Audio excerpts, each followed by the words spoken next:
I am back with another video, and today we're going to talk about location scouting. So let's get into it. Strong in my pain with his fingers,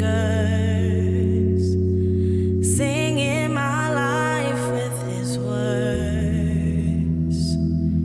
For those of you who don't know, my name is Daves. I own a record label and a production company, and it's all mostly DIY. So I'm always looking for ways to maximize our budget and be efficient with what we do, because we have to crank out a lot of content and videos for our artists. I figured I can share all these experiences with you guys, and hopefully you find it helpful and do great things. So location scouting. Location scouting is finding locations for your videos, whether it's a film, music videos. One of the things that I use is Peerspace. So Peerspace is a website where you can rent locations from people. It's kind of like an Airbnb. They have lots of options. You can use it for events, meetings, films, music videos, parties even.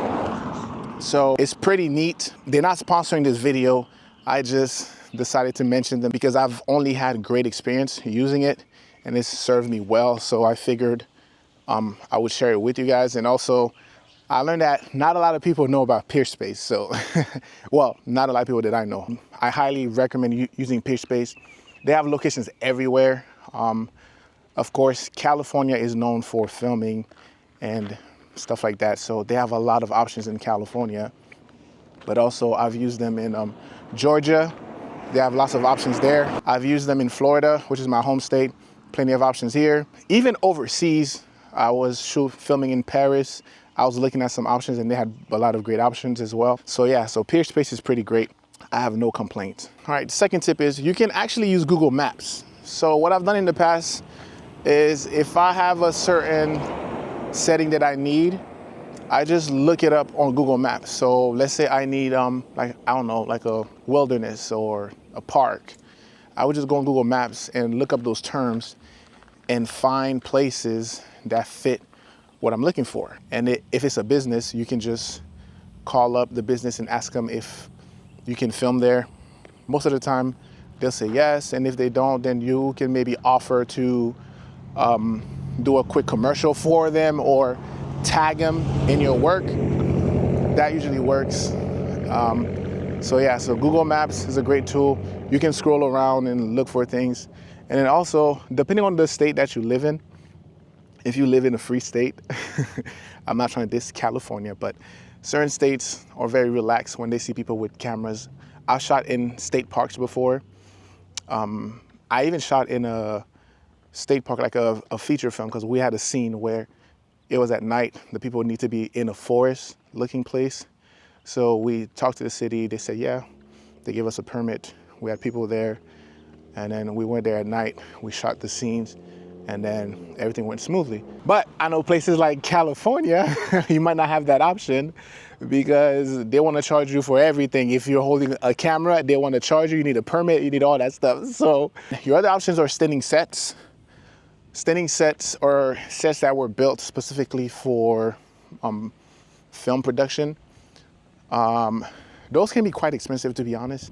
Like, for example, let's say you need a hospital set, and there's a standing set near you, they will usually rent it out for you for like 12 hours, and then it's like a bunch of money.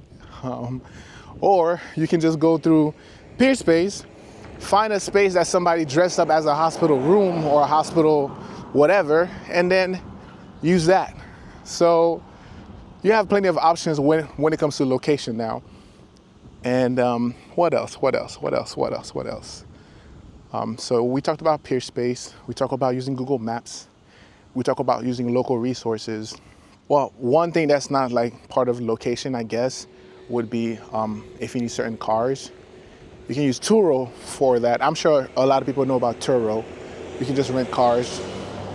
So if your production is small, you can get away with using your phone to film or the DJI Osmo Pocket 3. As I've mentioned in previous videos, you can just use inconspicuous devices to get your videos done in places that wouldn't normally allow you to film there. Oh, Airbnb. Airbnb is actually also a good tool to use for getting locations for your videos. But it's two things. Most of the times they don't want you filming there because they think you're gonna have a big production and you're gonna scratch up their floors with like rigs and like dollies and all of that stuff. So they might say no.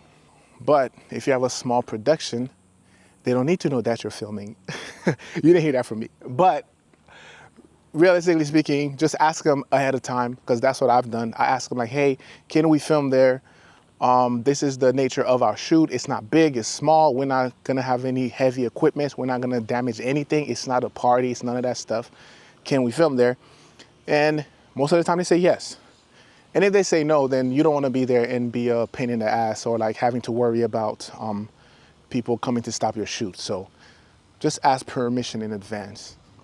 But if you're filming with the DJI Osmo Pocket 3 or like your phone, who's gonna say no? It's just like taking like selfie videos. So just use that to film and you don't need to ask for permission, you know? But that's another tip. So that's pretty much it. I got nothing else for you regarding location scouting. I just do these videos as kind of like rants because I realize I do a lot of stuff behind the scenes that nobody really knows about and things that I figure out on my own that I wish somebody would have told me. So now I'm telling you guys. That's pretty much it.